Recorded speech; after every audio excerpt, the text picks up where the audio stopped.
Assalamualaikum warahmatullahi wabarakatuh. Pada pertemuan kali ini kita akan membahas mengenai evolusi populasi. Adapun pokok-pokok materi yang akan kita bahas adalah populasi merupakan unit terkecil dari evolusi. Kemudian yang kedua, adanya keragaman genetik dalam populasi. Yang ketiga, hukum Hardy-Weinberg sebagai salah satu cara mengetahui adanya kejadian evolusi. Yang keempat, penyebab perubahan frekuensi genetik. Dan yang kelima adalah seleksi alam sebagai penyebab utama perubahan frekuensi genetik. Sebelum kita mulai, kita harus dapat memahami dulu dan menerapkan 4 istilah berikut, yaitu populasi, spesies, organisme, dan individu. Populasi.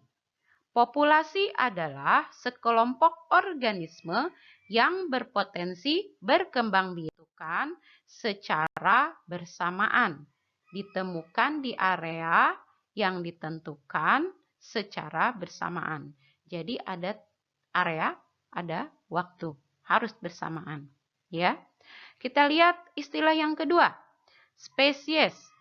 Spesies adalah semua organisme yang berpotensi mampu berkembang biak secara alami di antara mereka sendiri dan memiliki keturunan yang juga dapat kawin silang dengan sukses, ya. Jadi keturunannya juga harus dapat kawin silang dengan sukses. Maksudnya sukses di sini adalah yang melahirkan keturunan yang juga fertil, ya. Sekarang kita bedakan dulu nih spesies dengan populasi. Apa yang membedakan keduanya? Baik populasi maupun spesies, dua-duanya adalah jenis yang sama, ya. Cuman ketika kita mendefinisikan populasi, kita harus menuliskan area dan area yang ditentukan secara bersamaan, ya, ditemukan di area yang ditentukan secara bersamaan. Kedua kata kunci ini tidak ditemukan ketika kita membahas spesies. Lalu bagaimana dengan individu? Individu adalah makhluk hidup tunggal dari suatu jenis. Anda juga bisa mendefinisikan individu adalah anggota populasi. Individu merupakan anggota populasi. Ya, Anda jangan ketukar ketika mendefinisikan individu dengan organisme. Karena organisme juga istilah untuk makhluk hidup tunggal. Tapi makhluk hidup tunggal bagi seluruh makhluk hidup. Beda ya? Ini seluruh makhluk hidup, sedangkan yang ini hanya jenis yang sama. Ya, kita akan coba menerapkan 4 istilah ini. Sekarang, mari kita perhatikan gambar berikut. Contoh berikut. Saya akan menggunakan 4 istilah tadi dalam menceritakan gambar ini. Ya, saya akan menggunakan istilah populasi, kemudian spesies, organisme, dan individu. Ya, mari kita mulai. Saya akan bilang, organisme tersebut berasal dari 2 spesies. Yang pertama, spesies ikan. Harusnya saya menyebutkan nama ilmiahnya ya, tapi saya lupa ini nama ilmiahnya apa, saya belum cek. Kemudian yang kedua, spesies mencit atau mus musculus. Ya, beda ya. Saya punya 2 organisme yang berasal dari 2 jenis atau berasal dari 2 spesies. Spesies satu namanya spesies ikan, spesies yang kedua namanya spesies mencit. Di dalam peta ini, spesies mencit terbagi menjadi dua populasi. Ya, ini. Populasi pertama menempati area kuning. Yang ini. Populasi pertama menempati area kuning. Populasi yang kedua menempati area yang merah. Ya. Kemudian kita lihat populasi yang warna kuning. Populasi warna kuning terdiri dari 1, 2, 3, 4, 5, 6, 7, 8, 9, 10 individu. Ya, jadi anggota populasi mus musculus di area kuning adalah 10 individu. Sedangkan mus musculus yang menempati area yang berwarna merah terdiri dari 1, 2, 3, 4, 7, 10, 14 individu. Ya. Nah, Anda jadi jangan salah ketika Anda ingin menggunakan kata organisme dan kata individu. Jangan salah lagi ya. Jadi Anda tidak boleh mengatakan di area kuning terdapat 10 organisme. Nah, ini salah. Karena ini sudah jelas semuanya adalah mus musculus. Semuanya adalah mencit. Jadi Anda harus mengatakan di area kuning ada 10 individu spesies mus musculus. Seperti itu ya. Ini sebenarnya gambar yang ini ingin memperlihatkan perbedaan variasi dalam spesies ikan ya yang terbentuk berdasarkan garis lintang ya. Nanti kita akan pelajari bahwa variasi di dalam spesies dapat juga terjadi karena adanya perbedaan garis lintang. Ya, kalau di sini jadi dilihat frekuensi alel B besar B kecil ini ya, B. Jadi alel LDH B ya, alel ini semakin mendekati semakin mendekati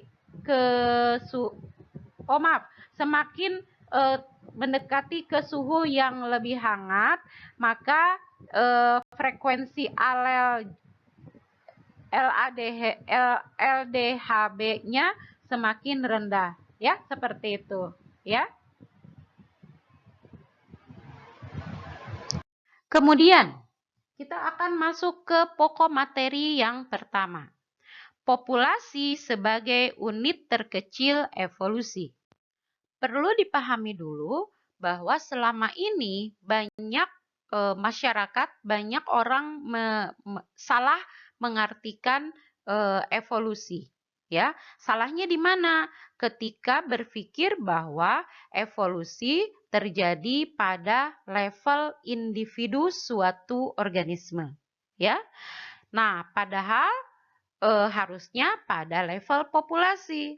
Meskipun seleksi alam bekerja pada individu-individu yang menjadi anggota suatu populasi, ya. Tapi efek dari natural selection-nya, efek dari seleksi alamnya hanya akan muncul pada perubahan populasi. Ya, jika populasinya berubah, maka suatu jenis dikatakan terevolusi. Ya, kita tidak bisa mengatakan suatu spesies berevolusi karena ada individu yang berevolusi. Kita tidak bisa mengatakan seperti itu. Baik, selanjutnya.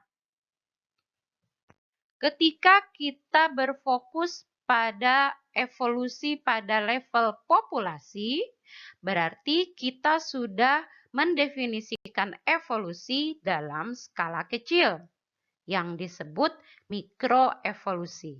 Ya, jadi mikroevolusi yang paling kecil itu terjadinya di populasi. Ya, bagaimana kejadiannya? Kejadiannya adalah ketika terjadi frekuensi alel di dalam populasi. ya.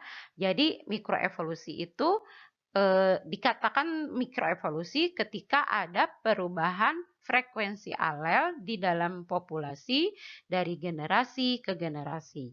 Ya, Anda harus ingat bahwa alel itu di dalam makhluk hidup yang bersifat diploid seperti kita, kebanyakan eukariot itu diploid, berarti ada sepasang alel. Ya, saya di sini tidak mengatakan frekuensi gen, tapi lebih kecil lagi frekuensi alel. Ya. Lalu bagaimana frekuensi alel itu bisa berubah? Frekuensi alel dapat berubah jika ada yang pertama seleksi alam, yang kedua genetic drift atau pergerakan genetik, dan yang ketiga ada genetic flow atau hanyutan genetik. Ya, saya menuliskan ini natural selection sebagai dalam urutan yang pertama karena dia sebenarnya yang utama, yang terus-menerus secara konsisten melakukan perubahan frekuensi gen. Meskipun mekanisme genetic drift dan gen flow juga mengambil peran dalam perubahan frekuensi alel. Tapi dalam pembahasan berikutnya kita akan mulai dulu dari genetic drift ya. Ketika kita berbicara variasi dalam spesies, ingat dua istilah penting dari 4 istilah tadi, ada istilah spesies, ada istilah populasi. Kalau berbicara spesies, berarti semua jenis yang sama yang ada di beberapa populasi yang ada di seluruh muka bumi ini, ya. Tapi kalau berbicara di dalam satu populasi, yaitu jenis tersebut yang ada pada area dan ditemukan pada area dan waktu yang bersamaan. Ya, sekarang kita lihat dulu variasi antar populasi-populasi.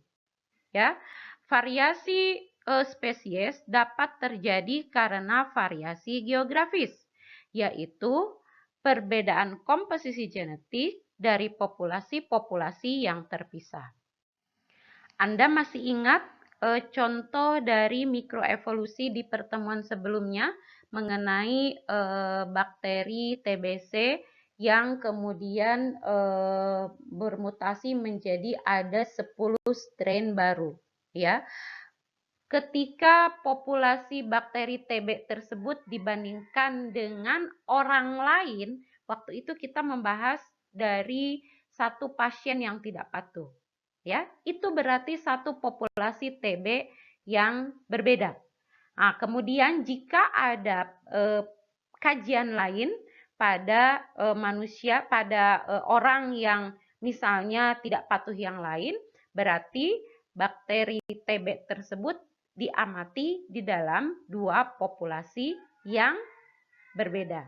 Ya, nah, ini yang termudah kita membedakan variasi geografis suatu spesies, ya, karena ini dalam geografisnya ada di dalam manusia, ya, itu berarti variasinya bakteri TB-nya berada pada populasi yang berbeda.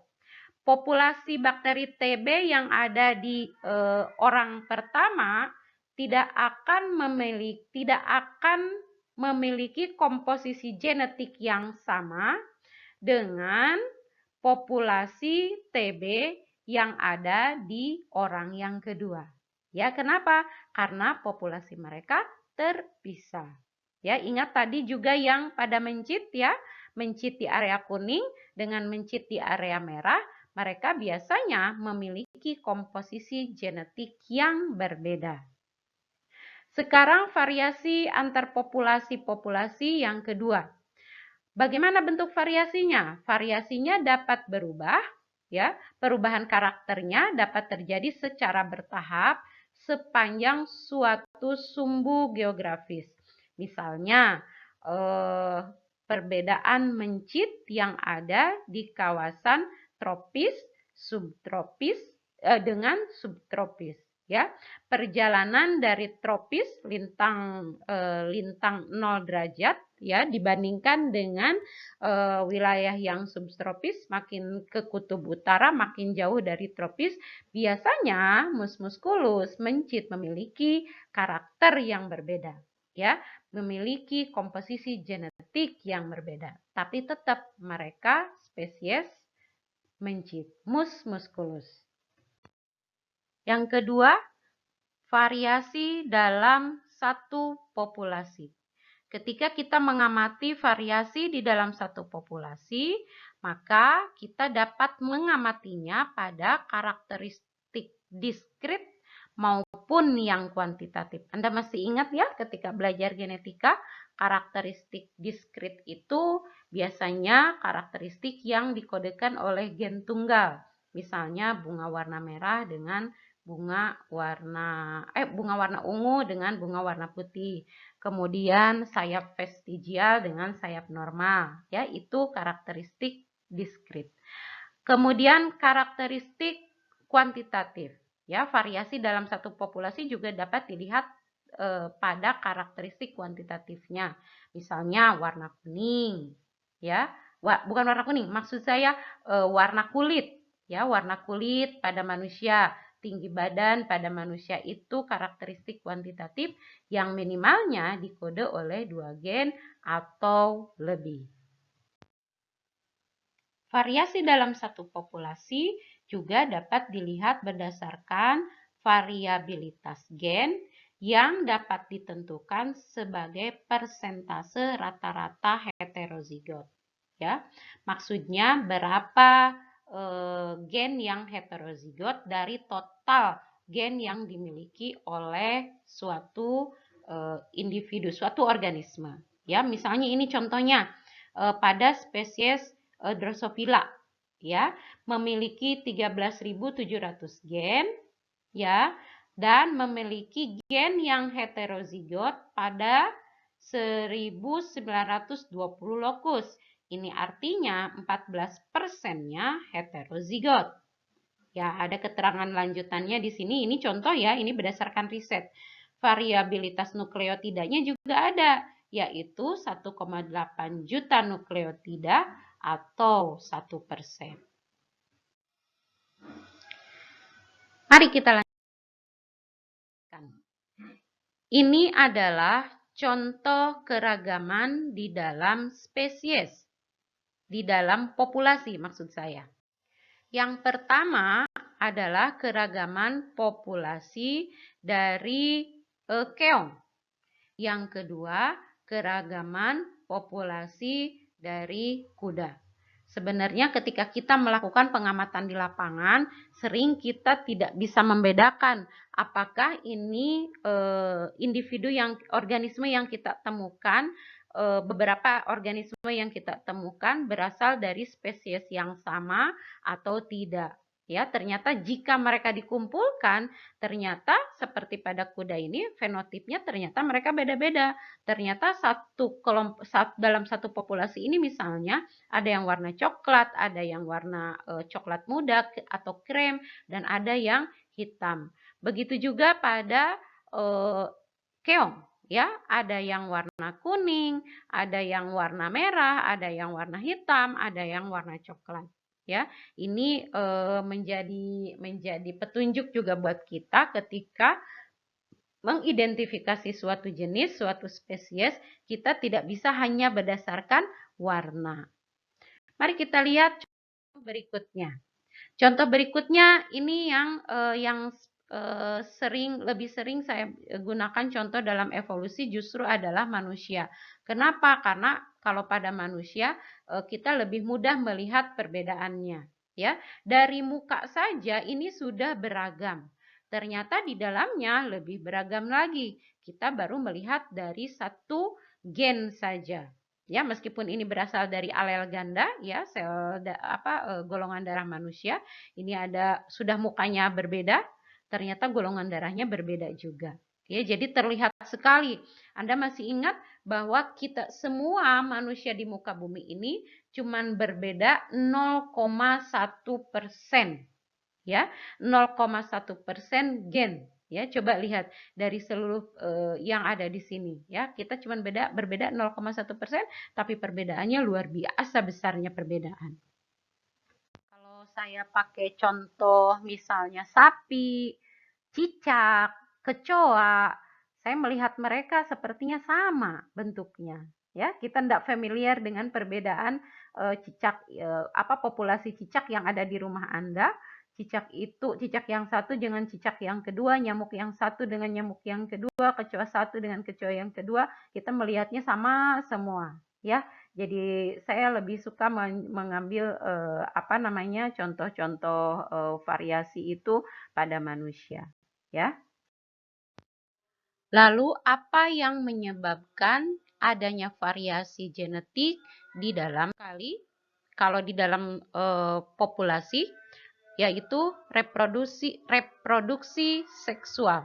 Ya, jadi variasi genetik ini akan secara alami nampak karena adanya reproduksi seksual. Secara alami berarti pada organisme yang tidak melakukan reproduksi seksual atau hanya melakukan reproduksi aseksual, berarti organisme tersebut tidak akan memiliki variasi genetik yang berasal dari fenomena-fenomena yang terjadi pada reproduksi seksual. Tentu saja saya yakin Anda ingat bagaimana caranya variasi genetik bisa muncul karena reproduksi seksual. Dalam reproduksi seksual, kita tahu bahwa kita mengalami yang namanya meiosis. Ketika meiosis, ada yang namanya pindah silang. Ya, tidak ada satu organisme apapun di muka bumi ini yang bisa mengendalikan pindah silang. Ya, kemudian ada perpasangan bebas kromosom dan yang paling gampangnya lagi ada fertilisasi. Ingat ya, ribuan sperma yang dihasilkan untuk membuahi satu sel telur, ribuan sperma itu pasti sudah melakukan meiosis dan sudah melakukan pindah silang dan perpasangan bebas kromosom. Jadi ribuan itu sudah terdiri dari banyak sekali variasi. Ya, lalu bagaimana yang tidak secara alami? Maksud saya bukan tidak alami berarti ini tidak organik ya. Ini tetap organik, tetap secara alami, tapi harus ada pemicunya ya, yaitu penyebab variasi genetik berikutnya adalah adanya mutasi. Ya, mutasi ini kita mengenal ada mutasi titik dan ada mutasi yang mengubah jumlah sekuens dari gen. Ya, sekarang kita lihat dulu apa sih sebenarnya mutasi. Mutasi adalah perubahan sekuens nukleotida. Perubahan sekuens nukleotida DNA suatu organisme yang akhirnya menciptakan keanekaragaman genetik. Mutasi juga dapat terjadi pada DNA atau RNA virus. Ya, bicara mengenai mutasi sebenarnya tidak semua mutasi itu merugikan karena sebenarnya mutasi ini kan dia tidak organik meskipun kejadiannya bisa lumrah ya, natural. Memungkinkan terjadinya mutasi, tapi biasanya mutasi itu kejadiannya sangat langka yang bisa diturunkan. Ya, lalu kemudian mutasinya, mekanismenya seperti apa? Yang pertama adalah mutasi titik. Pada mutasi titik biasanya hanya mengubah satu nukleotid saja, tapi meskipun cuma satu nukleotid yang berubah, ya, tapi bisa jadi menghasilkan protein yang jauh berbeda. Ya, sedangkan yang ini, tunggu dulu. Anda masih ingat bagaimana bakteri TBC pada pasien yang tidak patuh di pertemuan yang lalu yang saya jelaskan? Itu yang terjadi di situ adalah adanya mutasi titik. Satu nukleotid C yang harusnya C berubah menjadi G. Anda masih ingat ya? Itu contoh dari mutasi titik. Sedangkan yang kedua adanya mutasi yang mengubah jumlah sekuens atau mengubah gennya. Ada satu gen yang berubah atau sekuens gennya yang berubah. Ya. Ini berarti lebih dari satu nukleotid. Ya, karena sudah bisa mengubah satu gen. Anda masih ingat contoh dari saudara kita yang mengalami sindrom progeria? Hanya satu gen saja berbeda dengan kita, hanya satu gen saja yang termutasi, ternyata appearance kita sungguh berbeda dari mereka. Ya, itu namanya mutasi. Ya, tapi apakah mutasinya itu kemudian akan menjadi variasi genetik? Dia akan menjadi variasi genetik kalau mutasi itu kemudian dapat diturunkan melalui reproduksi. Ya, jadi tidak bisa mutasi saja kemudian selesai. Karena kalau mutasinya merugikan, dia biasanya akan memberikan efek letal pada suatu organisme. Tapi ketika tidak letal dan organismenya mampu bereproduksi, maka mutasi itu kemudian dapat saja diturunkan. Ya. Lalu kita akan maju ke slide berikutnya. Anda lihat di sini ada gambar bagaimana tumbuhan diklon. Jadi ini pada gambar ini seseorang sedang memperbanyak tumbuhan dengan menggunting bagian batangnya, kemudian memotong-motongnya dan memperbanyaknya di dalam pot yang lain. Nah, pertanyaan saya, ini jadi tugas Anda. Ya, yang kedua, tugas Anda adalah pertanyaannya adalah, menurut Anda, apakah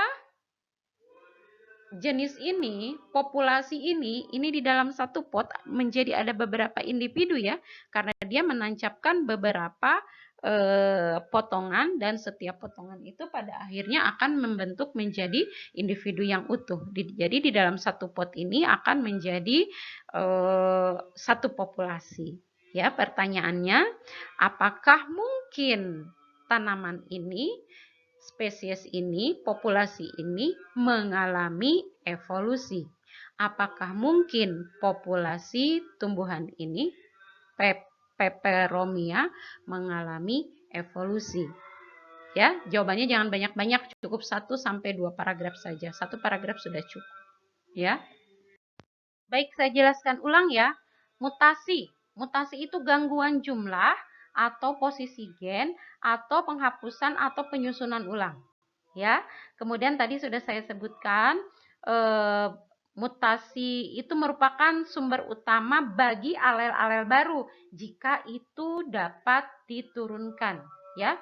Jadi organisme yang termutasi kemudian dia dapat bereproduksi dan mutasinya dapat diturunkan, ya. Tadi juga sudah saya singgung bahwa ada 2 tipe mutasi. Yang pertama adalah mutasi titik. Mutasi titik itu merupakan mutasi yang terkecil, ya. Dampaknya dapat signifikan tapi bisa juga netral. Ya, netral itu maksudnya bagaimana?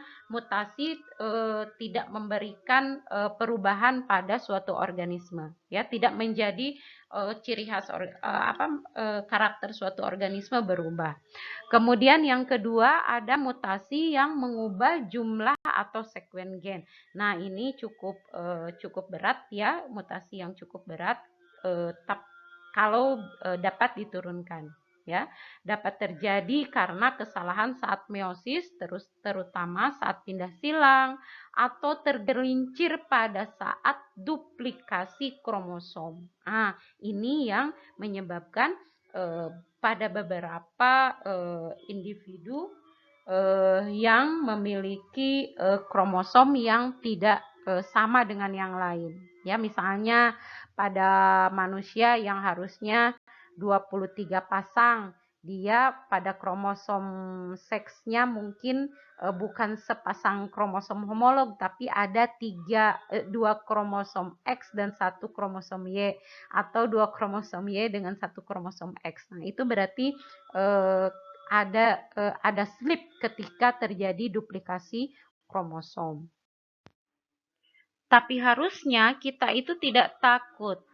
organisme itu tidak perlu takut dengan adanya mutasi. Karena mutasi sebenarnya kejadiannya sangat jarang. Ya, kalaupun organismenya dapat hidup, belum tentu dia dapat bereproduksi. Contohnya, contoh yang sebelumnya yang saya bilang bahwa ada beberapa manusia yang memiliki kromosom seksnya XXY atau XYY, itu dipastikan tidak dapat bereproduksi. Jadi kelainan pada dirinya tidak akan bisa diturunkan. Ya, kenapa bisa begitu? Karena sebenarnya laju mutasi itu cenderung sangat rendah. Ya, kejadiannya sangat jarang.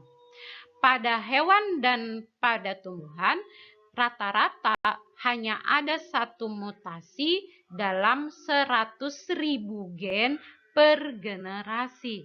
Sedikit ya, jadi hanya satu mutasi pada 100.000 gen per generasi. Ya, pada prokariot bakteri ya itu lebih sedikit lagi. Pada bakteri TB ya misalnya yang sudah saya contohkan sebelumnya. Tapi masalahnya pada bakteri TB, pada bakteri TBC, Mycobacterium tuberculosis ya, bakteri ini berkembang biak bukan berkembang biak, membelah diri dalam waktu 20 menit. Jadi meskipun kejadiannya lebih jarang daripada manusia, kejadian mutasinya lebih jarang, maksud saya lebih jarang dari hewan dan tumbuhan, tapi karena waktu generasinya sangat singkat, maka sepertinya mutasi pada prokariot terjadi lebih sering. Ya, seperti corona, karena sebenarnya virus virus corona itu rupanya, virus COVID-19 itu rupanya berasal dari virus yang bermutasi. Ya, kenapa mutasinya bisa begitu cepat? Saya lupa, dari virus SARS ya, karena ternyata golongannya sama, tapi kenapa bisa efeknya yang berbeda? Karena dia termutasi ya. SARS itu kalau nggak salah terjadi pada tahun 1900 awal tahun 2000-an lah begitu, sebelum tahun 2000-an. Tapi virus SARS ini tidak sehebat COVID-19 sekarang. Ya, nah, itu sebenarnya akibat mutasi. Tapi kenapa bisa cepat sekali terjadi mutasinya? Sebenarnya mutasinya jarang, cuman karena virus cuman punya barangkali cuman satu DNA atau satu RNA saja, makanya kejadiannya sepertinya cepat sekali terjadi mutasi. Ya. Ini sumber variasi genetik yang lain yaitu reproduksi seksual ya, sudah saya jelaskan tadi sebelumnya. Mekanismenya bisa berasal dari crossing over, kemudian independent assortment, dan fertilisasi. Ya, ini ternyata hanya tiga hal ini saja kita semua sudah unik di dunia ini. Ya, oke, Anda baca sendiri. Ini bahan untuk mata kuliah materi kali ini sebenarnya saya lebih banyak ambil dari Campbell. Ya, Anda baca, silakan baca lagi untuk menambah pemahaman Anda.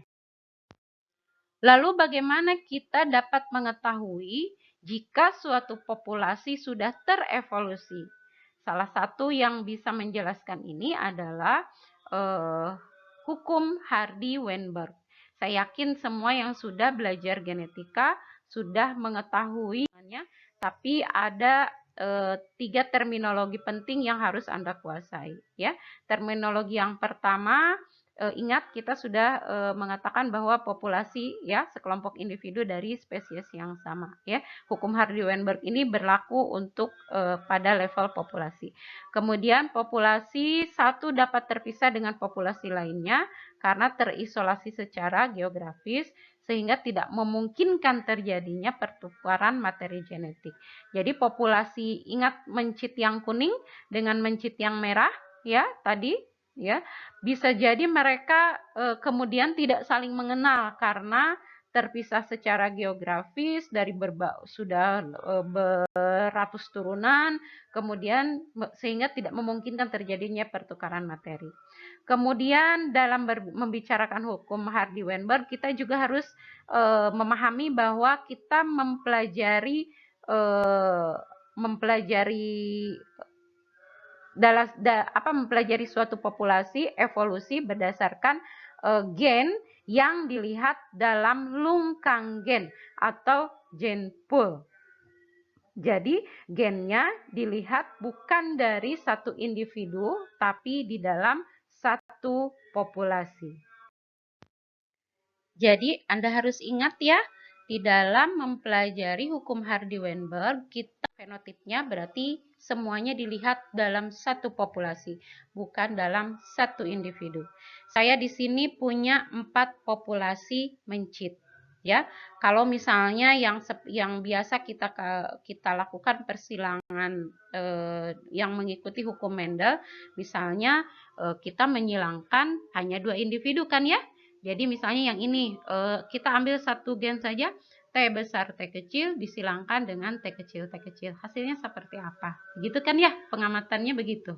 Ya, berapa jenis gamet yang dihasilkan dari sini? 2 jenis gamet, ada T besar dan ada T kecil. Dari sini cuman satu gamet, yaitu T kecil saja.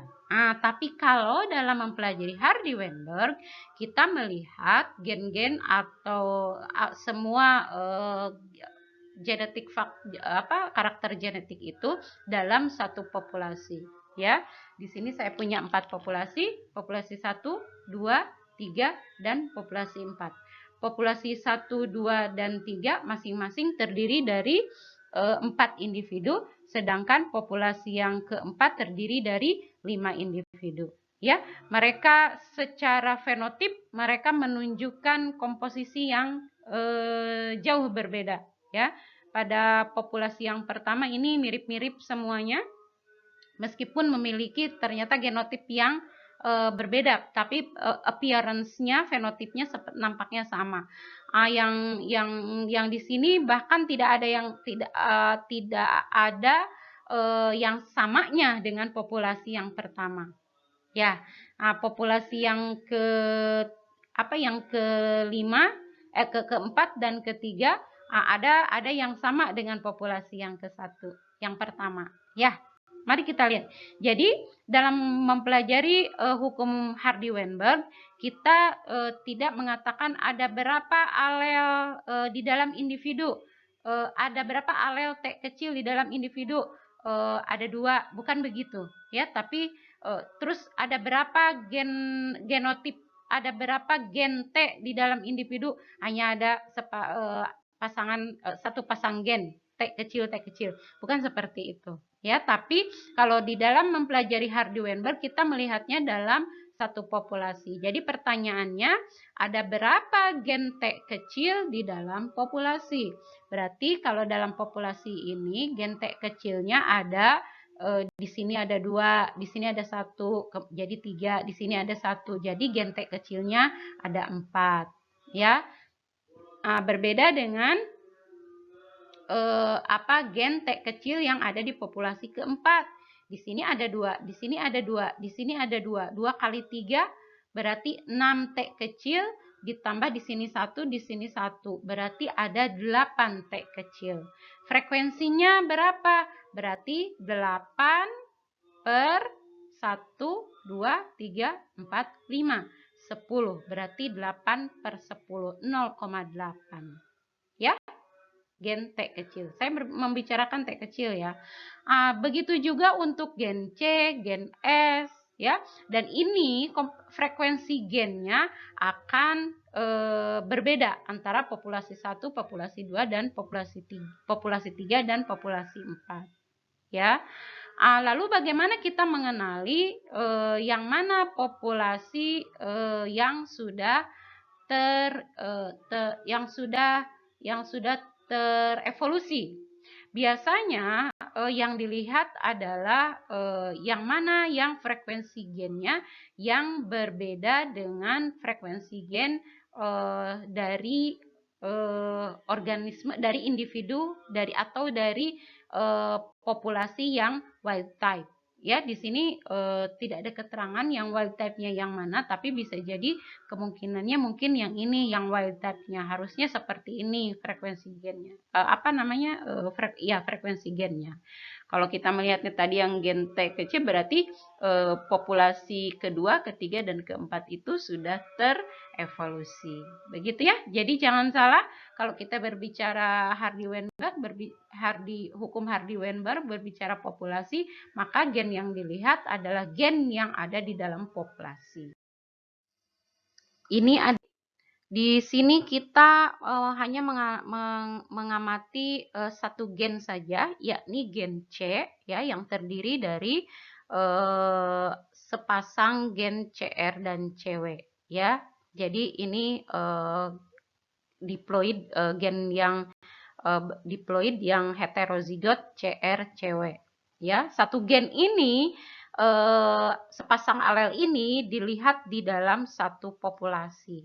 Jadi hitungannya di dalam seluruh populasi, ya. Kita bisa melihat berapa frekuensi alel dari CR, ya. Di sini kita menghitung dari di sini 1, 2, 3, 4, 8, 10, 12, 14, 16.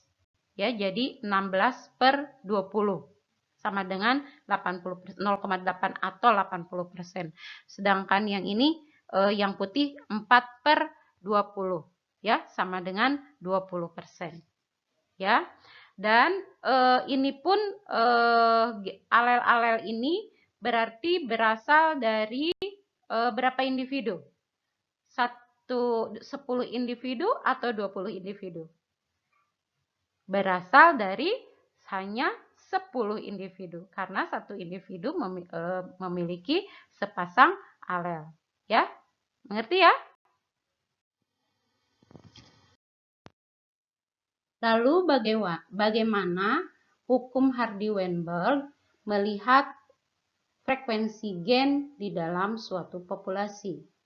G.H. Hardy, dia adalah ahli matematika, dan Wilhelm Weinberg, dia adalah ahli fisika, ya. Keduanya membuat suatu rumusan matematis untuk menjelaskan hubungan frekuensi gen, ya, untuk menjelaskan frekuensi gen di dalam suatu populasi.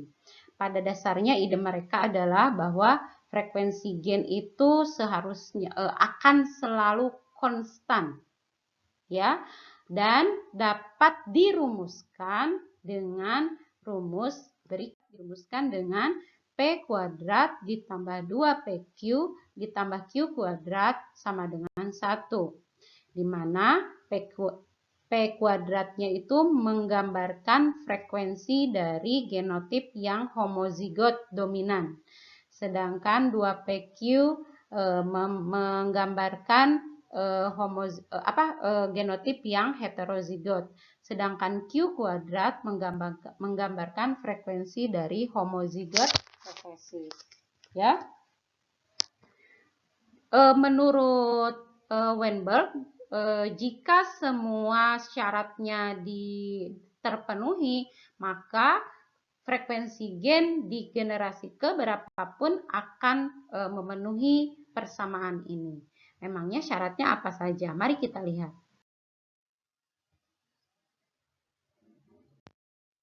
Syarat terjadinya hukum Hardy-Weinberg. Yang pertama, di dalam populasi tersebut harus terjadi perkawinan yang random. Harus random. Kemudian yang kedua, tidak boleh ada mutasi. Yang ketiga, tidak boleh ada migrasi, baik keluar ataupun ke dalam populasi, ya. Dan yang keempat, populasinya harus sangat besar.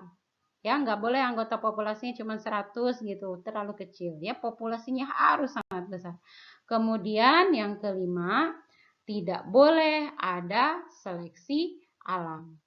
Ya, jadi semua gen harus punya kesempatan yang sama untuk diturunkan ke generasi berikutnya. Berarti tidak boleh ada tekanan seleksi.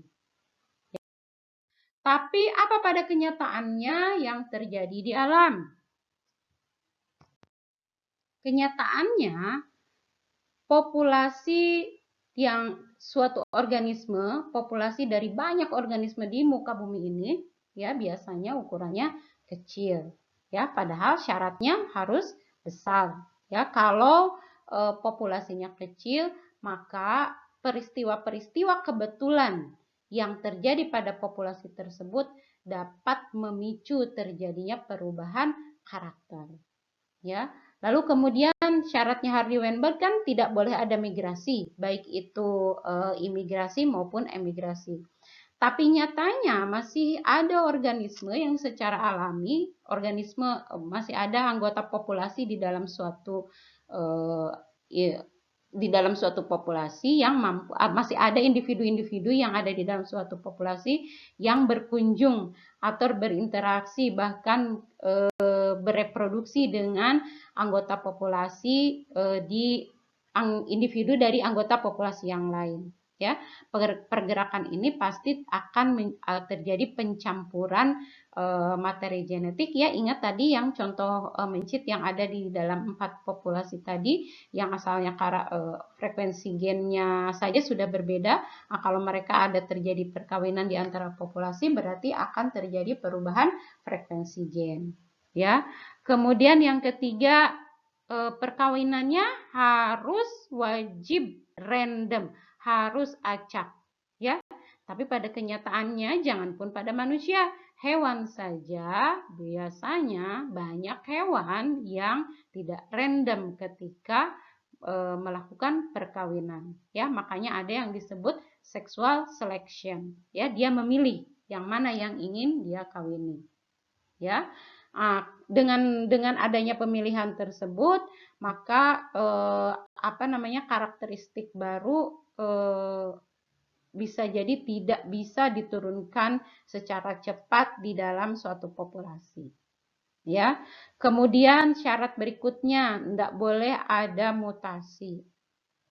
Pada kenyataannya, apalagi di dunia sekarang, di zaman sekarang, banyak sekali mutagen-mutagen yang memungkinkan terjadinya mutasi pada nukleotida, ya. Mutasi itu selalu ada, baik alami maupun tidak. Ya, jadi akan ada variasi baru di dalam populasi kalau terjadi mutasi, dan mutasi itu kemudian bisa diturunkan. Kemudian tidak boleh ada seleksi alam. Ini juga agak kurang mungkin kalau tidak ada seleksi alam. Ya, jadi selalu ada seleksi alam. Masalahnya kalau ada seleksi alam kan tidak semua gen punya peluang untuk diturunkan ke generasi berikutnya. Ini adalah salah satu contoh dari penerapan hukum Hardy-Weinberg, ya. Ini adalah populasi dari tanaman bunga apa. Ini kan simulasi, ya. Jadi di generasi pertama itu ada 0,8 atau 80% alel CR, ya. Dan ada 20% alel CW atau frekuensi 0,2, ya. Kemudian jika dalam persilangan di genetika kita akan disilangkan CR-CR disilangkan dengan cewek-cewek homozigot dominan disilangkan dengan homozigot resesif.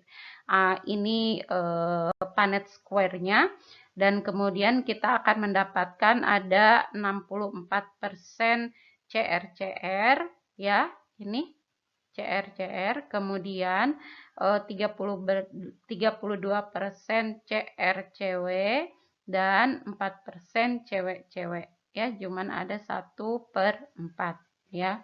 Nih cewek-ceweknya cuman ada 1 dari 4, ya. Lalu kemudian kita masukkan ke dalam rumus yang tadi, yang P kuadrat ditambah 2PQ ditambah Q kuadrat sama dengan 1. Maka didapatkanlah bahwa gen P kecilnya, apa maksud saya, frekuensi P kecilnya adalah 0,8 dan frekuensi Q-nya atau alel ceweknya adalah 0,2. Frekuensi alel di generasi kedua ini, alel CR dan alel cewek, sama dengan frekuensi alel di generasi pertama. Ini artinya populasi ini, dua generasi ini tidak terevolusi. Ya, saya mengambil gambar ini dari buku Campbell ya. Anda silahkan cek di buku Campbell Anda halaman 28 karena saya ingin meng-highlight ini di buku terjemahan dituliskannya seperti yang ditunjukkan pada paragraf 23.7 frekuensi genotip pada generasi berikutnya harus berjumlah lebih dari 1. Harusnya bukan diterjemahkan seperti itu ya, harus lebih dari 1, diterjemahkannya itu sebagai harus lebih dari 1. Padahal maksudnya harus harus ditambahkan menjadi 1 ya, begitu. Itu yang saya menemukan banyak sekali kesalahan terjemahan di buku Campbell ini ya. Baik, kita lanjut. Kalau kita ingin lebih jauh dalam mempelajari Hardy-Weinberg, kita juga dapat mempelajarinya, mengotak-atik rumus Hardy-Weinberg-nya menjadi lebih jauh.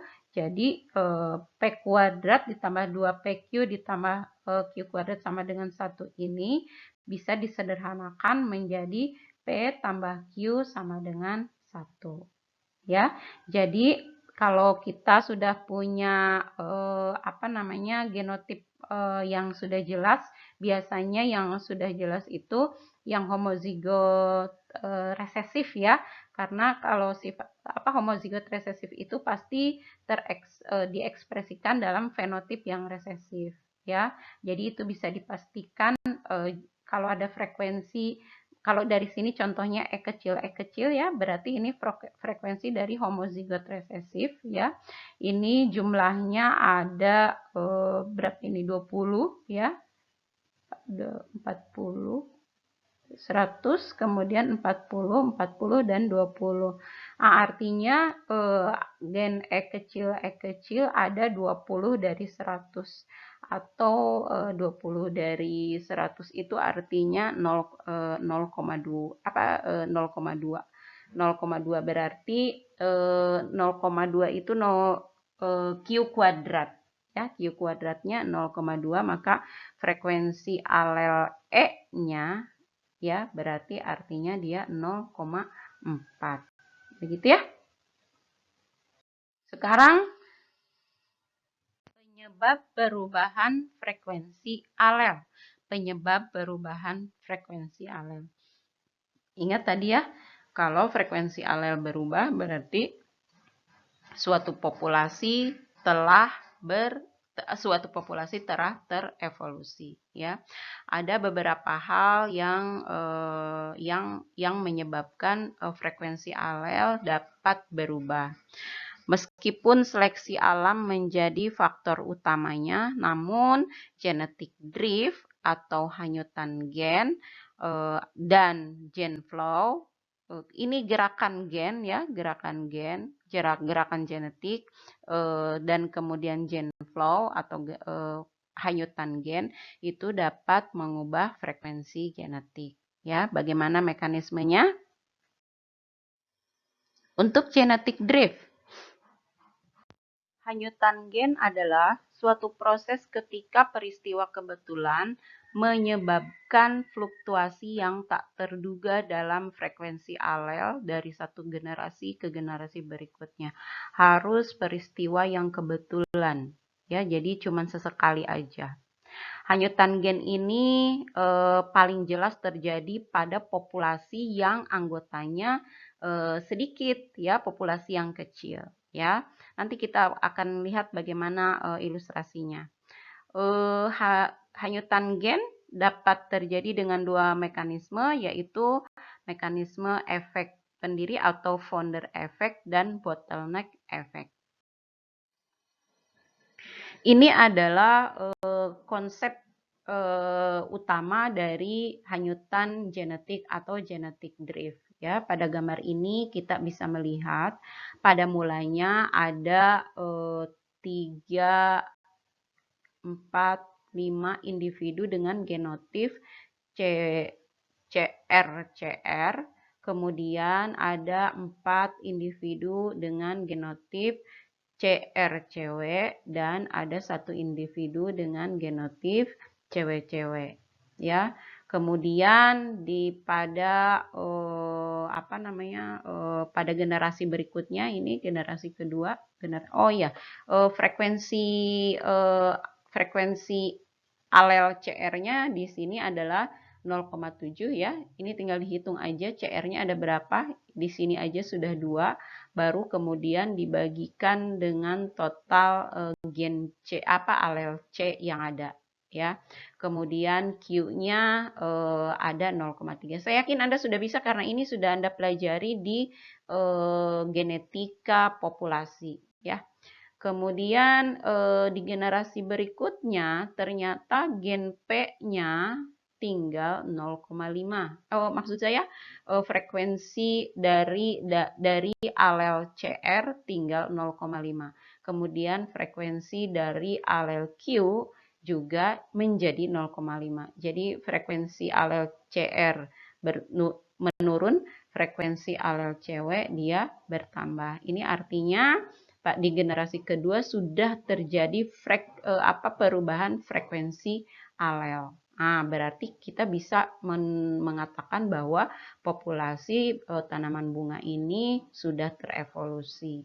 Ya, lihat bagaimana di generasi ketiga. Di generasi ketiga, pada akhirnya tidak ada lagi alel cewek di dalam populasi. Ya, sudah habis. Semuanya hanya ada alel CR. Jadi tinggal 1 warna bunga yang ada di dalam populasi.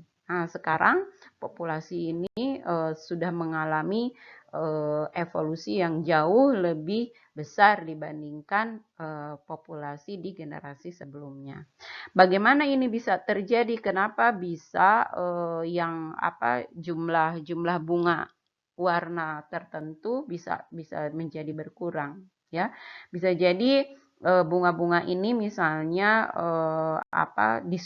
sangat disukai oleh predator atau sangat disukai oleh predator sehingga predator lebih menyukai warna-warna yang ini ya, warna-warna yang ini.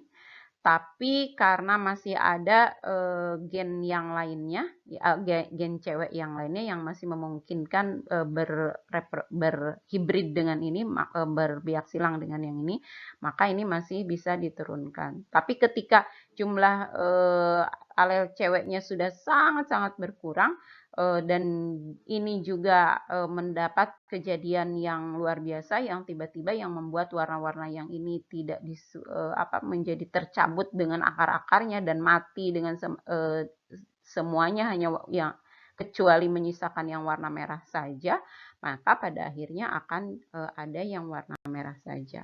Ya, begitu. Bagaimana mekanisme? Ya.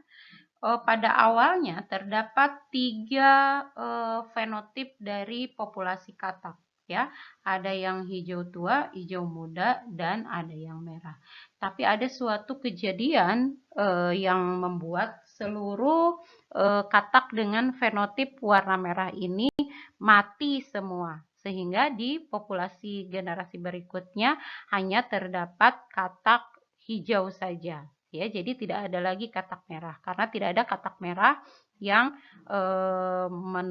berbiak silang dengan katak yang hijau dan menurunkan alel atau genotipnya, sehingga di populasi berikutnya hanya ada katak dengan 2 fenotip saja ya. Jadi genetic drift ini akan sangat tampak pada populasi yang kecil karena kejadian yang tiba-tiba itu bisa menimpa dengan tiba-tiba dan membuat satu karakter langsung musnah. Ya, berbeda kalau populasi katak ini besar sekali. Kalau besar sekali, mungkin ketika yang di sebelah sini dia sudah mati, tapi ada di wilayah yang di sebelah lainnya, di area yang sama, tapi di bagian yang lainnya masih ada katak merahnya. Jadi masih bisa diselamatkan kalau jumlah populasinya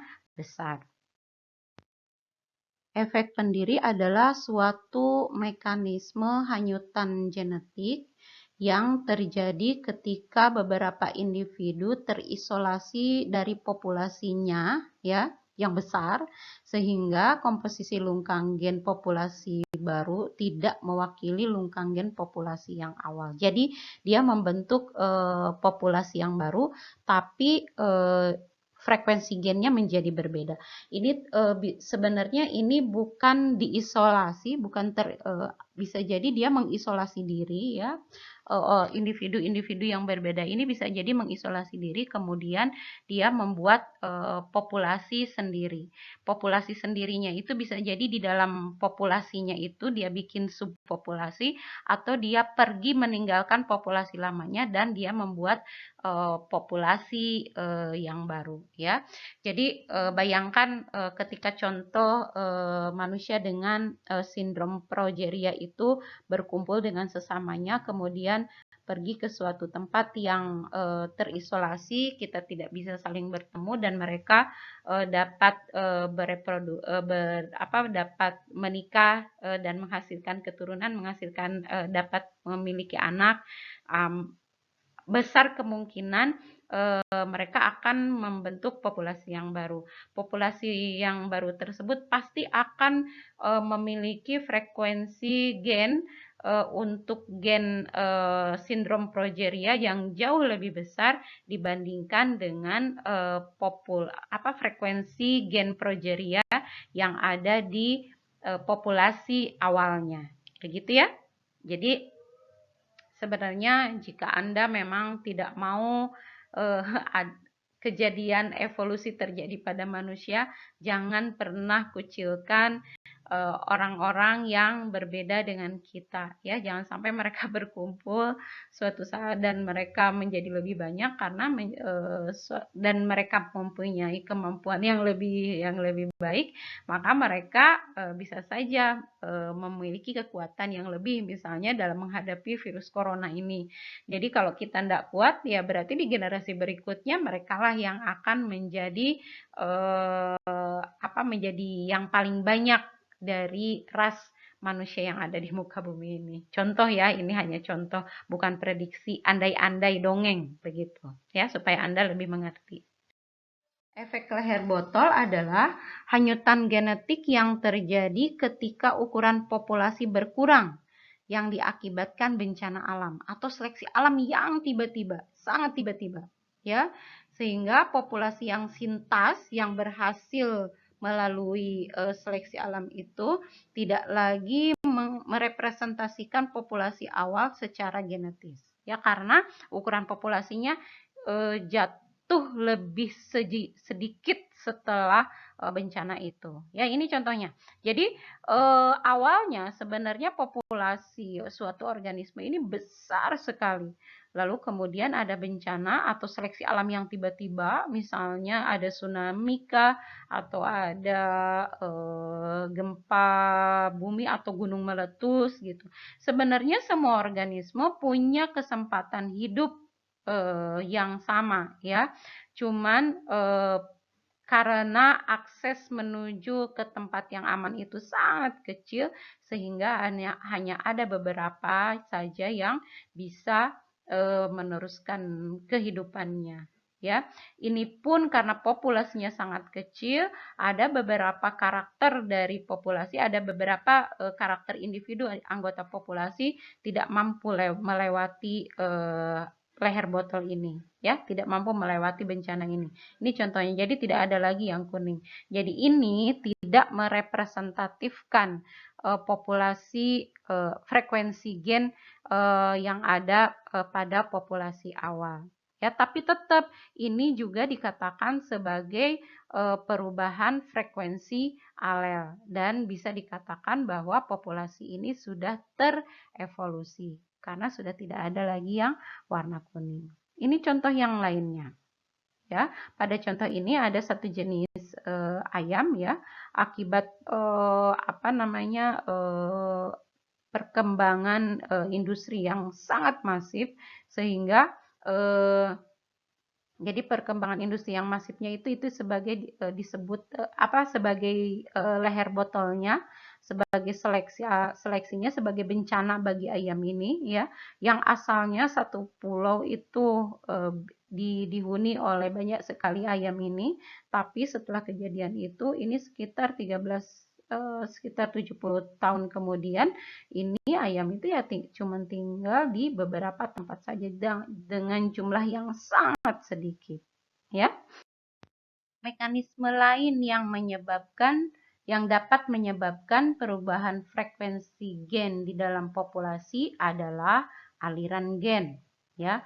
Aliran gen adalah transfer alel jadi transfer alel dari atau keluar populasi karena adanya pergerakan individu yang fertil ya. Jadi ada individu yang masuk ke dalam populasi dari populasi lain ya, masuk ke dalam populasi, atau ada yang keluar dari populasi ya. Pergerakan individu ini yang kemudian mereka bereproduksi ini akan mengurangi perbedaan genetik dalam populasi. Dan alel-alel yang menguntungkan sering sekali tertransferkan ya, sangat jauh dari populasi awalnya. Jadi bisa jadi asalnya dengan 2 populasi, habis itu dengan populasi ketiga, populasi keempat seperti itu ya. Kalau alel-alel tersebut memang adaptif untuk beberapa area populasi yang berbeda. Aliran gen juga dapat mengintroduksi alel-alel baru ke dalam suatu populasi. Tadi saya sudah tayangkan ada 2 populasi mus musculus, ternyata mereka punya karakteristik gen yang berbeda. Anda lihat ya, Anda coba kembali lagi ke slide sebelumnya. Ini adalah ilustrasi lain ya. Kalau tadi ilustrasinya mencit, kalau ini adalah kijang kalau saya nggak salah. Oh, karibau. Pertama ini adalah populasi yang pertama, kemudian ini adalah populasi yang kedua. Ternyata kedua populasi ini sering bertemu, ya, mereka sering bertemu dan sangat memungkinkan keduanya kemudian bereproduksi. Ya, ketika dua anggota populasi ini bertemu dan bereproduksi, bisa jadi kedua populasi ini kemudian menjadi memiliki karakteristik yang sama. Yang asalnya frekuensi gennya berbeda, kemudian karena ada pergerakan individu fertil dari masing-masing populasi ini, mereka pun akan menjadi memiliki karakteristik yang mirip. Ya. Baik, sebelumnya kita sudah mempelajari dua hal yang dapat mengubah frekuensi gen di dalam suatu populasi. Yang pertama adalah hanyutan genetik, yang kedua adalah aliran gen. Ya, yang ketiga adalah seleksi alam. Yang ketiga, karena pembahasannya banyak ya. Padahal ini yang paling sering dan paling utama, paling konsisten dalam melakukan menyebabkan perubahan frekuensi gen. Ya, Anda sudah tahu definisinya seleksi alam. Ya, seleksi alam adalah proses yang mengakibatkan organisme dengan karakteristik tertentu lebih mungkin sintas dan bereproduksi daripada organisme dengan karakteristik yang lainnya. Saya punya ilustrasi ini mengenai seleksi alam. Ini terjadi pada tumbuhan bunga matahari yang sebenarnya awalnya ada tumbuhan bunga matahari itu ada yang tinggi, kemudian ada yang pendek. ya. Dan variasi ini selalu diturunkan ke keturunannya. Ya, setiap individu baik yang tinggi maupun yang pendek selalu menghasilkan biji-biji, selalu menghasilkan keturunan yang yang banyak di luar kapasitas produksinya. Jadi bijinya selalu dihasilkan banyak, ya. Dan sebenarnya potensi kedua tumbuhan yang tinggi maupun yang pendek, potensi untuk menjadi individu-individu baru itu sangat besar, ya. Keduanya punya potensi yang sama. Namun di dalam kasus ini bunga matahari yang tinggi rupanya dia menghasilkan biji yang lebih besar sehingga dia lebih disukai oleh biji-biji tersebut lebih disukai oleh burung. Jadi jumlah yang tadinya lebih banyak dimakan oleh burung.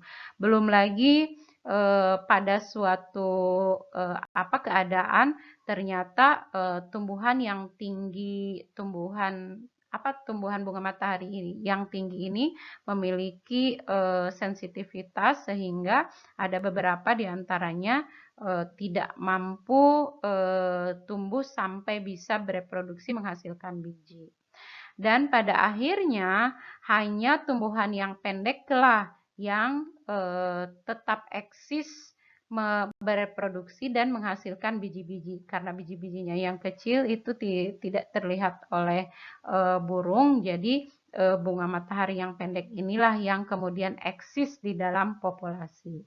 Ini artinya populasi bunga matahari sudah terevolusi. Yang asalnya ada di antaranya tinggi dengan pendek, sekarang sisanya tinggal yang pendek. Tapi Anda jangan salah memahami mekanisme seleksi alam. Ya, ini ada gambar seleksi artifisial, ya. Jadi yang seleksi yang buatan yang dibuat oleh manusia. Pada awalnya Brassicaceae ini, Brassica oleracea ini tumbuhannya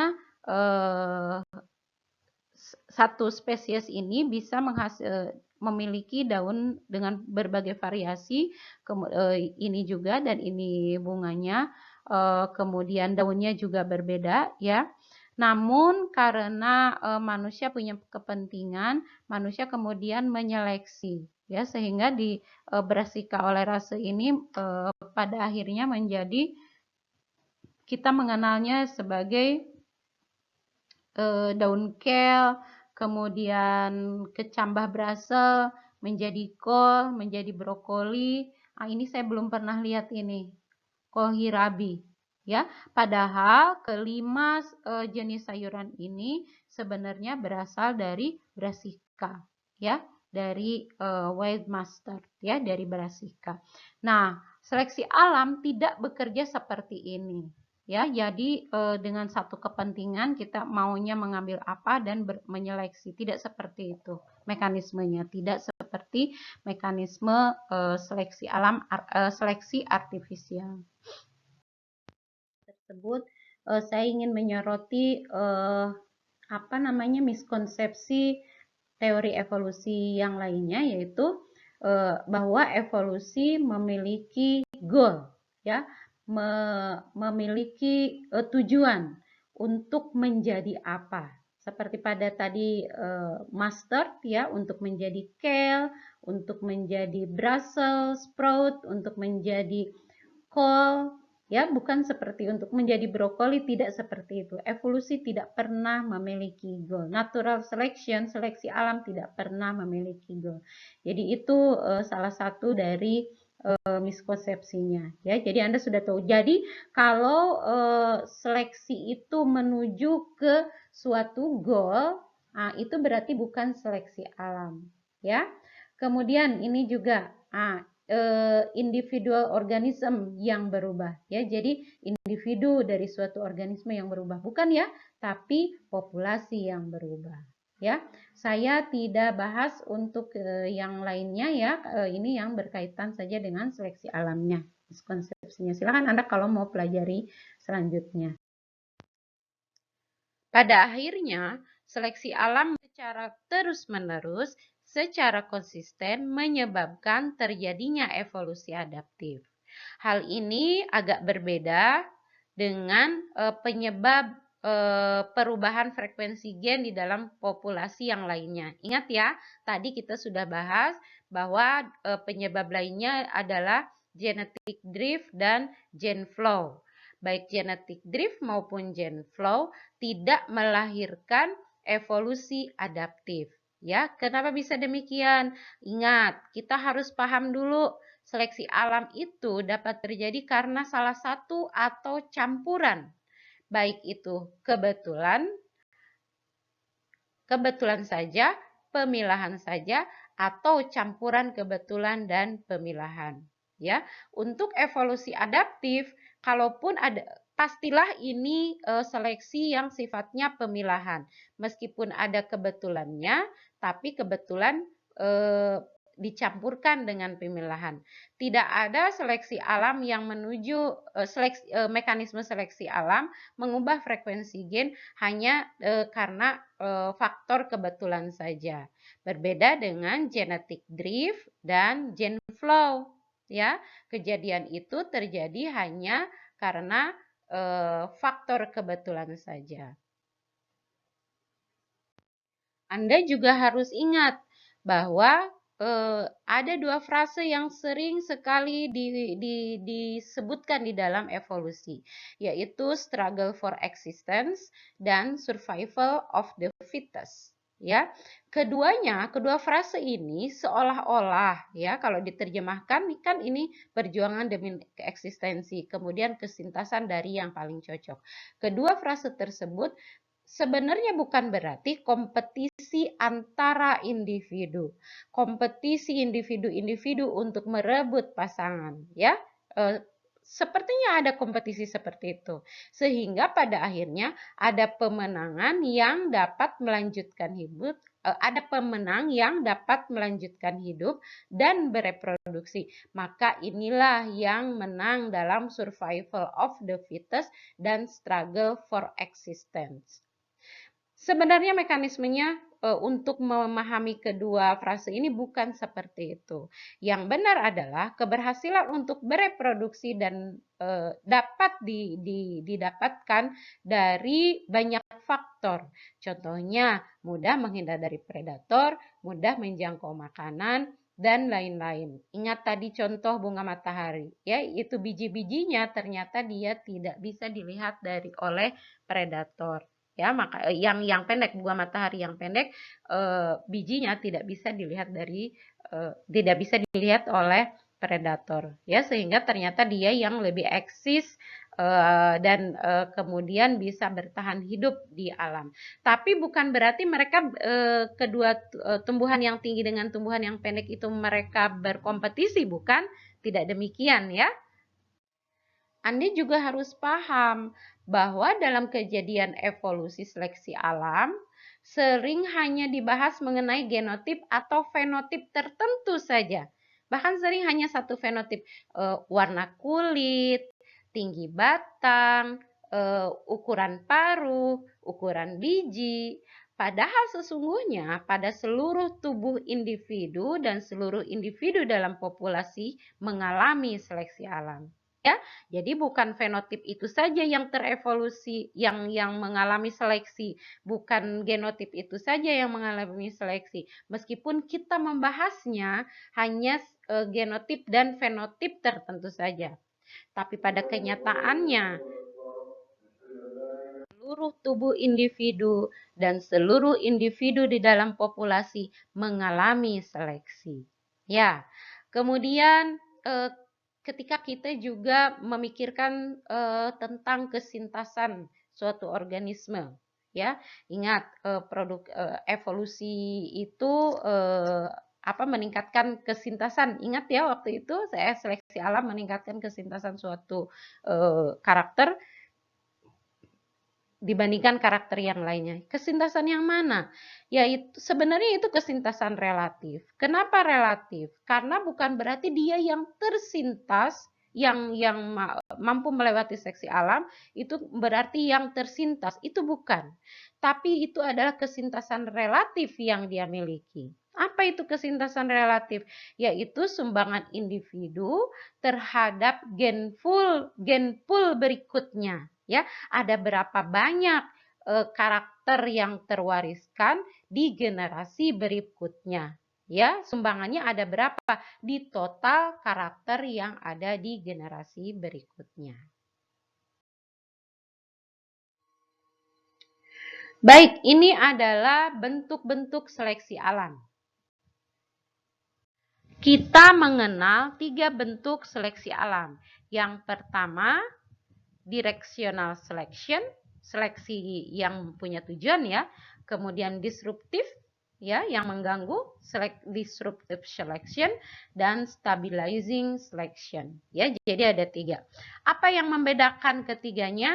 Pertamanya, Anda harus pahami dulu bagaimana populasi awalnya. Ya, kita contohkan populasi awalnya seperti ini, kemudian fenotip yang kita miliki, fenotip yang kita amati adalah warna bulu, ya. Ini suatu fenotip yang sifatnya kuantitatif, bukan distrik, ya. Jadi ini di contohnya ada 5 tipe fenotip warna bulu pada mencit. Ya, dan ini fenotipnya. Jadi yang berwarna ekstrim hitam dan ekstrim gelap maksud saya, dengan ekstrim terang itu jumlahnya yang paling sedikit. Sedangkan yang medium itu yang jumlahnya paling banyak, ya. Mari kita lihat jika Mus musculus ini mengalami directional selection. Pada seleksi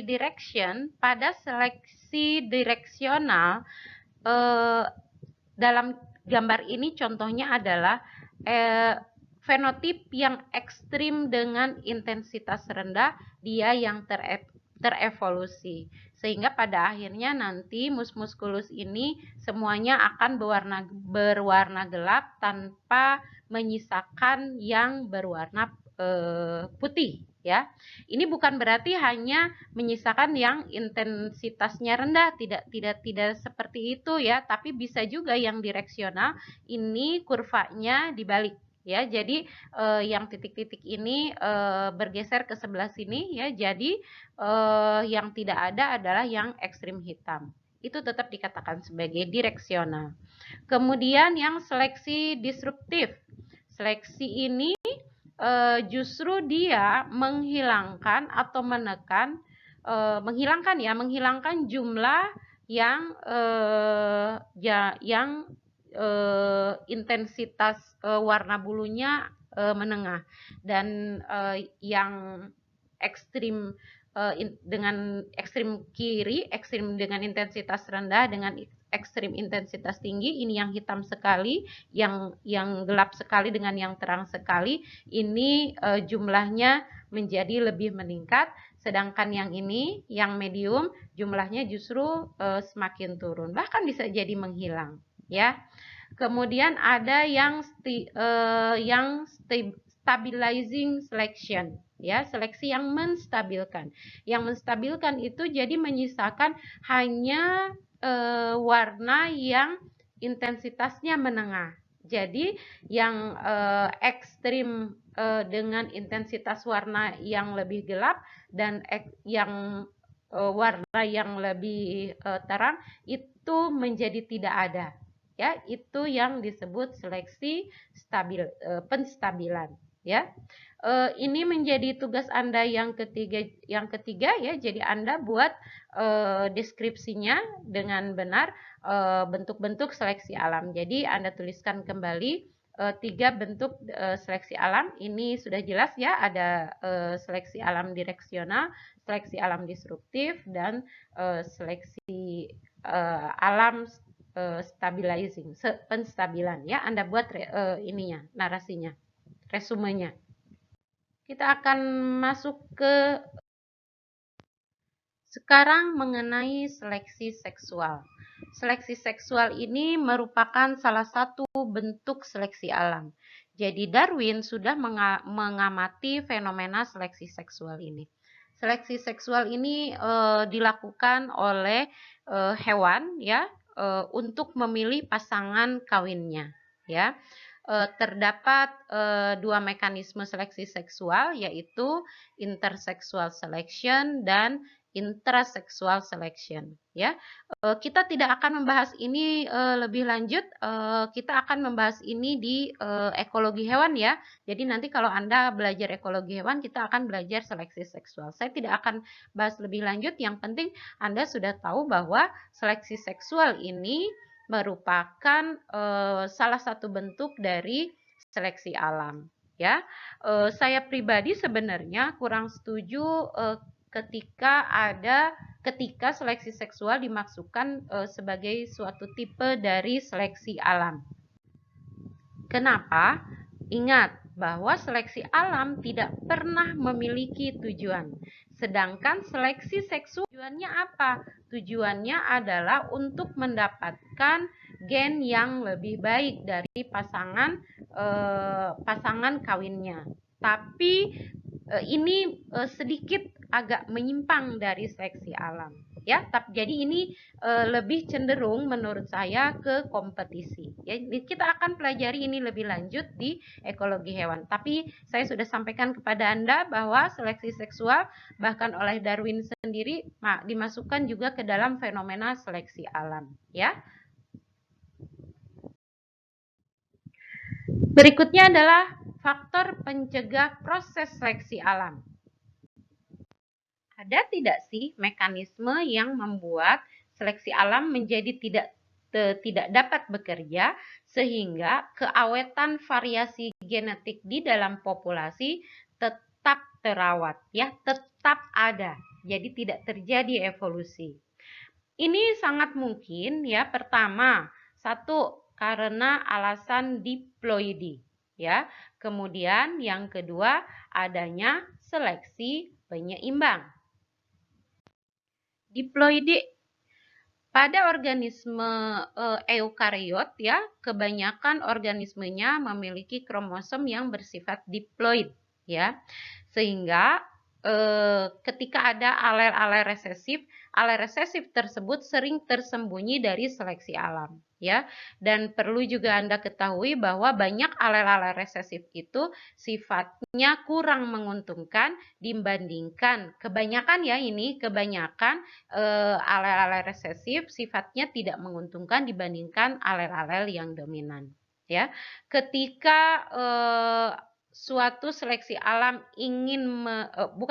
ketika suatu seleksi melakukan seleksi alam menyeleksi alel yang bersifat resesif, alel resesif tersebut belum tentu terseleksi jika alel ini ada di dalam alel yang bersifat heterozigot. Ya, ingat, pasangan alel yang heterozigot. Pasangan alel yang heterozigot berarti karakter alel resesifnya tidak muncul, bukan? Yang munculnya tetap gen alel dominannya ya. Jadi akan tersembunyi sehingga dia akan lolos, alel tersebut akan lolos dari seleksi. Nah, alel resesif dapat terseleksi hanya dalam keadaan homozigot. Barulah seleksi alam dapat menyeleksinya ya. Dan biasanya kejadian ini akan terjadi jika frekuensi homozigot resesif tersebut jumlahnya cukup tinggi, frekuensinya cukup tinggi. Jika homozigot resesif tersebut jumlahnya sangat rendah, ya seleksi alam juga pada akhirnya tidak mampu merubah variasi genetiknya. Ya. Kemudian yang kedua, adanya seleksi penyeimbang. Seleksi penyeimbang terjadi jika seleksi alam itu mempertahankan dua atau lebih bentuk yang diseleksi dalam suatu populasi. Masih ingat contoh yang sebelumnya saya gambarkan dari berbagai jenis seleksi, 3 jenis seleksi alam, bulu-bulu mus musculus, bulu-bulu mencit. Di dalamnya Contohnya itu setelah diseleksi menyisakan 3 tipe bulu ya, 3 jenis bulu. Ada juga yang menyisakan 2 bulu ya, 2 fenotip bulu ya. Itu berarti seleksi alam menghasilkan dua atau lebih seleksi. Berbeda dengan seleksi yang penyeimbang, itu yang hanya menyisakan yang satu. Ya, seleksi bergantung bagaimana seleksi penyeimbang itu bisa terjadi. Kenapa seleksi penyeimbang atau balancing selection bisa terjadi? Karena di dalam suatu populasi selalu ada seleksi yang bergantung frekuensi. Ya, kebugaran suatu fenotip dapat menurun jika jumlah fenotip itu terlalu banyak di dalam suatu populasi. Ternyata kalau fenotip yang biarpun itu fenotip yang menguntungkan, jika itu terlalu banyak, pada akhirnya dia tidak akan menjadi keuntungan ya. Bisa jadi karena terlalu mudah dilihat oleh predator ya. Jadi itu alasannya. Kemudian seleksi penyeimbang juga dapat terjadi melalui variasi netral ya. Variasi netral itu biasanya suatu variasi di dalam populasi yang tidak memberikan keuntungan ataupun kerugian selektif ya. Jadi banyak perbedaan nukleotida pada sekuens non pengkode intron ya, biasanya tampaknya tidak memberi keuntungan maupun kerugian, tapi kan dia tetap terseleksi. Ya, itu yang dikatakan sebagai seleksi netral. Jadi kalaupun terjadi seleksi alam, variasi genetiknya tidak akan pernah terganggu. Mekanismenya seperti apa? Ini mekanismenya ya. Dan pada akhirnya kita akan sampai di titik ini ya. Mengapa yang sempurna? Ya. Ini ada 4 alasan di sini. Ini juga Anda pelajari di ekologi hewan. Seleksi alam tidak dapat membentuk organisme yang sempurna karena ketika seleksi alam itu terjadi, alam hanya bekerja pada variasi yang sudah tersedia, yang ada saja. Ya, jadi tidak mencari variasi yang lainnya. Ini akan berbeda jika Anda misalnya ya ada suatu seleksi untuk mendapatkan rambut terindah di Indonesia untuk dijadikan sebagai gambar di produk iklan shampoo. Jadi Anda cuma menuliskan dicari rambut terindah di dunia. Dicari rambut terindah di Indonesia. Lalu berdatanganlah orang-orang dengan yang satu datang dengan merangkak, yang satu buaya karena memang rambutnya bagus, tapi buaya ini datang berbentuk buaya datang tapi punya rambut yang bagus. Pokoknya karena yang penting rambutnya bagus, dia tidak melihat yang lainnya. Ya, jadi dia hanya melihat variasi yang tersedia. Berbeda kalau manusia yang membuat seleksi yang dicari rambut bagus, tapi mukanya juga tetap dilihat, tinggi badannya juga tetap dilihat, kulitnya tetap dilihat, ya, berat badannya tetap dilihat. Tidak seperti itu alam. Ya, jadi seleksi hanya bekerja pada variasi yang tersedia. Lalu rambut indahnya yang seperti apa? Bisa aja rambut indahnya yang keriting-keriting, yang kusut-kusut, yang tersedia saja. Ya. Kemudian yang kedua, evolusi seleksi alam dibatasi oleh batasan sejarah. Ya, jadi kalau di dalam buku ekologi ini dijelaskan dengan cara bahwa kalau vertebrata ya selamanya akan menjadi vertebrata. Kalau vertebrata terestrial ya selamanya akan menjadi vertebrata terestrial. Jadi tidak akan pernah yang namanya gajah suatu saat menjadi makhluk air karena adanya seleksi alam. Tidak akan pernah karena dibatasi oleh batasan sejarah. Ya, jadi ada kekuatan dari dalam yang mencegah seleksi itu berjalan dengan sebegitunya. ya. Kemudian yang ketiga, seleksi alam juga tidak akan membentuk organisme yang sempurna, karena seringkali ketika kita mengatakan suatu organisme teradaptasi dengan suatu lingkungan, itu adaptasi seringkali merupakan hasil dari banyak faktor, bukan hasil dari satu kali seleksi alam. Ya, bukan hanya seleksi alam saja, bisa jadi karena hasil dari gene flow atau genetic drift. Ya, lalu kemudian alasan yang keempat, nah ini faktor kebetulan, seleksi alam, dan interaksi dengan lingkungan. Ya, seleksinya sudah terjadi, tapi gennya ketika tidak ada pemicu untuk terekspresi, ya dia tidak akan terekspresi.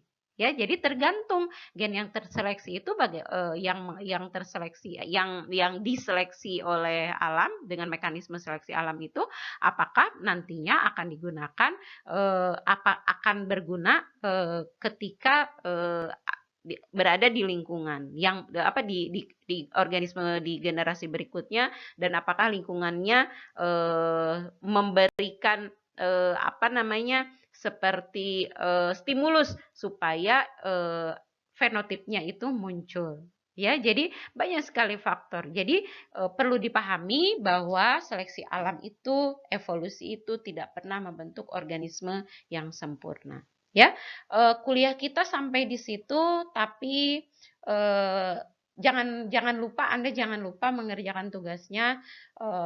Jangan lupa juga ketika Anda kurang paham, silahkan Anda buat pertanyaan di kolom komentar di video YouTube ini, supaya saya dengan mudah nanti ketika akan membahas ini pertanyaan mengenai topik yang mana, ya. Jadi tulis pertanyaannya di kolom komentarnya di YouTube ini. Sebelum kita tutup, saya akan memberikan satu gambar. Ya, demikian materi kali ini. Semoga bermanfaat ya. Assalamualaikum warahmatullahi wabarakatuh.